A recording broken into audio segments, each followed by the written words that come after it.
Hello there, my name's Card, and here on my YouTube page, I make videos talking about things that interest me.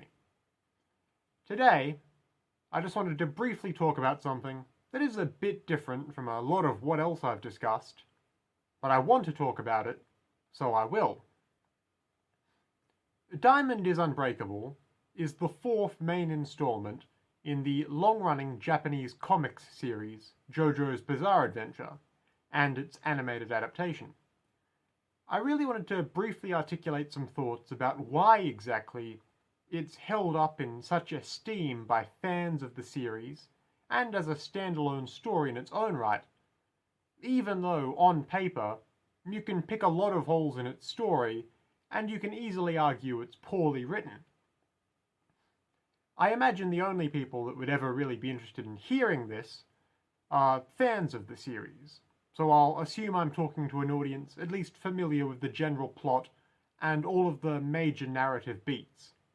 If not, consider this a fair spoiler warning for Diamond is Unbreakable, and possibly the rest of the JoJo's television adaptation as well.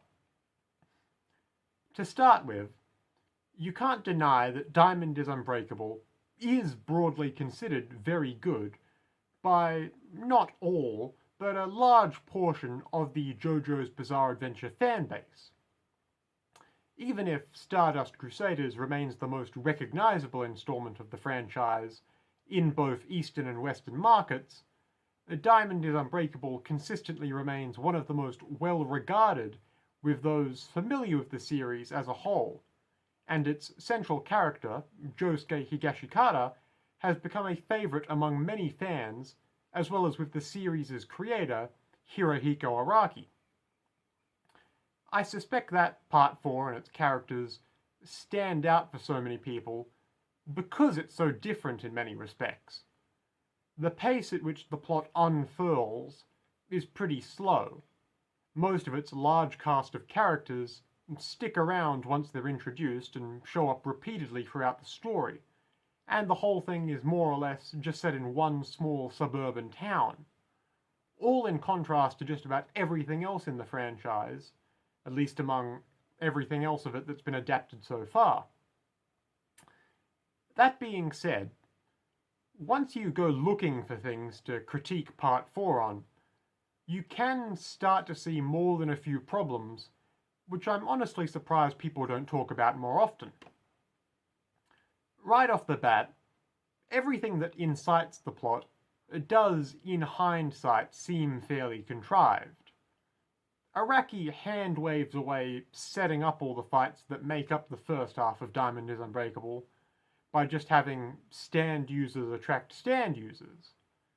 At the very least, Part 3 framed the villain of the week dynamic as having a fairly straightforward, they're all working for the main bad guy and are trying to stop you from getting to him explanation.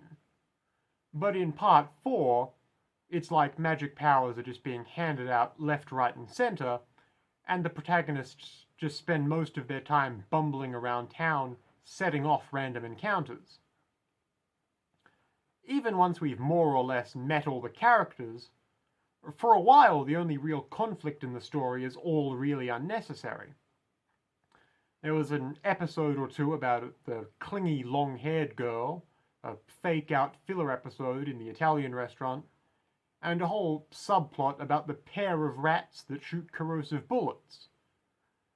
That last one in particular contributed nothing to the overall story, despite the fact it was arguably the most serious danger Josuke or Jotaro were in the entire run of Diamond is Unbreakable.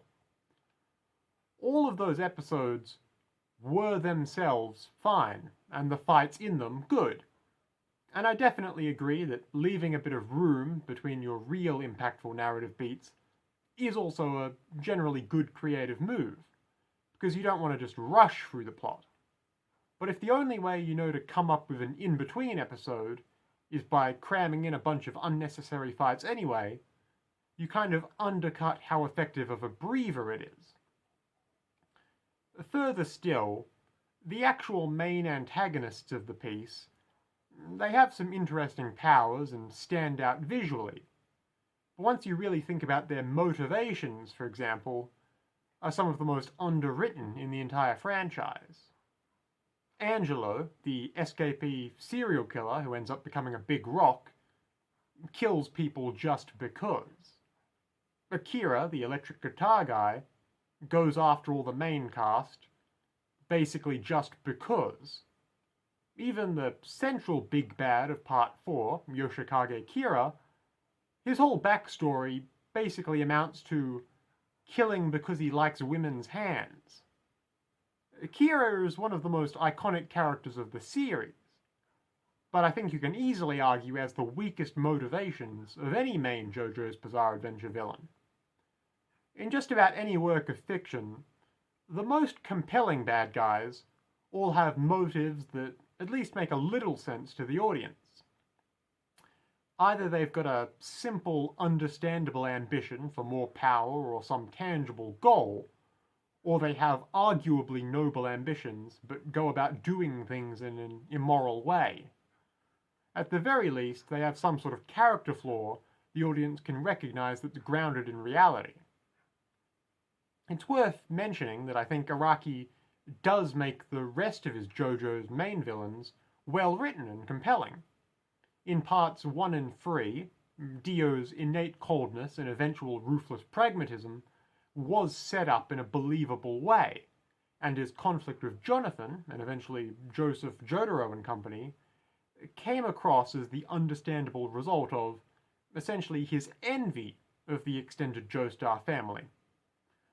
In Part 2, all of the villainous Pillar Men had a coherent ideological opposition to our protagonists that was reflected in how they acted. In Part 7, Funny Valentine could almost be the hero of the story, with only a few minor changes made to his character. And in Parts 5 and 6, both Diavolo and Pucci respectively have motivations predicated on extensive backstories. But we get to have those backstories shown to us. By the time each of those parts' final narrative arcs are in motion, we firmly know why the villain is doing what he's doing. The first real time we get Yoshikage Kira's real motive in Diamond is Unbreakable is when he, apropos of nothing, brings up his fetish for the Mona Lisa's hands in literally his dying breath. That is really not ideal villain writing. I feel that the only real way of withholding your antagonist's motivations like that and have it still be satisfying would be if Part 4 were really the murder mystery story you might be momentarily confused into thinking it is. Because Diamond is Unbreakable might, on the surface, appear to have all the trappings of a mystery story, but it mechanically is not. Whether you're writing for an episodic police procedural or a long, multiple episode miniseries type arc, a mystery story essentially ought to provide the audience with enough clues, foreshadowing, that you can try and figure out the solution to the mystery as you watch the show.